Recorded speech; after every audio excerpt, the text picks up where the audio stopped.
Γεια, είμαι η Ζένια Παυλίδου και είμαι εκπαιδεύτρια της νέας μεθόδου, της νευρογράφικα, που ήρθε τον τελευταίο 1 χρόνο στην Ελλάδα.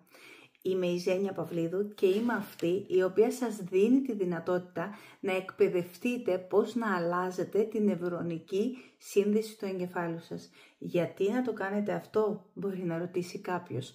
Μα γιατί? Για να αποβάλουμε την αρνητική αντίσταση, την οποία μπορεί να προβάλλει ο εγκέφαλος σε κάποια θέματα τα οποία σας απασχολούν, και να δημιουργήσουμε νέα δεδομένα μέσα από την αρμονία και μέσα από την ενσωμάτωση των υπέροχων χρωμάτων, καθορίζοντας τι σημαίνει για εμάς το κάθε χρώμα, γιατί το χρησιμοποιούμε, πώς νιώθουμε μέσα σε αυτό και τι είναι αυτό το οποίο μπορεί να μας δημιουργεί εικόνες, οράματα, σκέψεις, συναισθήματα και το οτιδήποτε άλλο μπορεί να προβάλλεται σαν αντίδραση μέσα στο υπέροχο σώμα μας. Έτσι λοιπόν σας προσκαλώ να γνωρίσετε τη μέθοδο της νευρογράφικα, να εκπαιδευτείτε και να απολαύσετε μαζί μας το ταξίδι της δημιουργικότητας. Να είστε καλά!